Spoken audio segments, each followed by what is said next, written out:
दोस्तों, यह कहानी एक ऐसी महिला की है जिसने अपने पति को समोसे के चटनी में जहर मिलाकर मार डाला। नमस्कार, आदाब, प्रणाम। मैं गुड्डू कुशवाहा आपका स्वागत करते हैं हमारा चैनल A.G क्राइम में। और आप देख रहे हैं सच्ची घटना की एक नई एपिसोड के साथ एक नई कहानी। चलिए पूरी कहानी को बताते हैं आपको थोड़ी विस्तार से।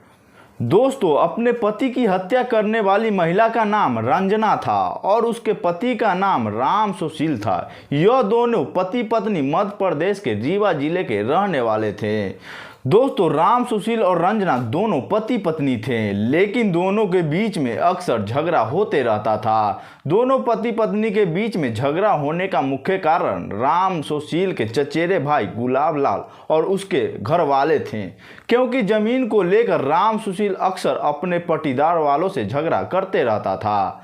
इसी वजह से वह बहुत परेशान रहता था और इसी परेशानी में कभी कभी वो अपने पत्नी पर भी झगड़ पड़ता था। दोस्तों, रंजना इसीलिए अपने पति राम सुशील से झगड़ा करती थी क्योंकि रंजना राम सुशील के चचेरे भाई यानी गुलाब लाल से प्यार करती थी। रंजना और गुलाब लाल दोनों करीब 4 साल से एक दूसरे से प्यार करते थे।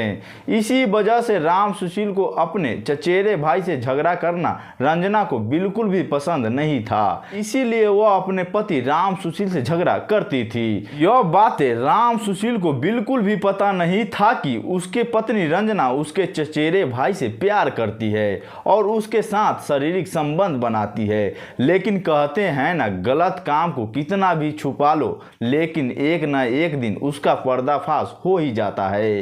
इसी तरह रंजना और गुलाब लाल को अपने ही घर में एक साथ शारीरिक संबंध बनाते हुए राम सुशील लाल पकड़ लेता है, जिसके बाद राम सुशील लाल रंजना के साथ रोज रोज मारपीट करने लगता है। यह सब गुलाब लाल देख करके अपने भाभी को एक सलाह देता है कि अगर हम दोनों को एक साथ रहना है तो भैया को रास्ते से हटाना होगा। रंजना को अपने देवर गुलाब लाल के बातों को सुनकर अच्छा लगता है। रंजना अपने पति के समोसे के चटनी में चूहे मारने की दवा मिला देती है और उसके पति जैसे ही घर आता है तो उसको समोसा और चटनी खिला देती है, जिसकी वजह से राम सुशील की मृत्यु हो जाती है। जैसे ही राम सुशील की मृत्यु होती है उसके बाद रंजना अपने देवर को कॉल करके बुलाती है और दोनों राम सुशील के लाश को कैसे छुपाएं यह सोचने लगते हैं। तभी रंजना का देवर एक धारदार हथियार लाता है और राम सुशील की गर्दन को काट देता है। उसके बाद दोनों मिलकर एक भूसे वाले घर में राम सुशील की लाश को छुपा देते हैं। दोनों लाश को छुपाने में करीबन 17 महीने तक कामयाब हो जाते हैं, लेकिन उसके बाद धीरे धीरे भूसा खत्म होने लगता है और दोनों को डर सताने लगता है कि अब भूसा खत्म होने की वजह से राम सुशील की लाश दिखने लगेगी और जैसे ही लाश को कोई देख लेगा तो उन लोगों का सच सबके सामने आ जाएगा। के बाद एक रात को यह दोनों 17 महीने से सड़ी गली लाश को ले जाकर एक नाले में फेंक देते हैं। नाले में पड़े लाश को कुछ लोग देखते हैं तो पुलिस को इन्फॉर्म करते हैं। पुलिस आती है और लाश को उठाकर ले जाती है।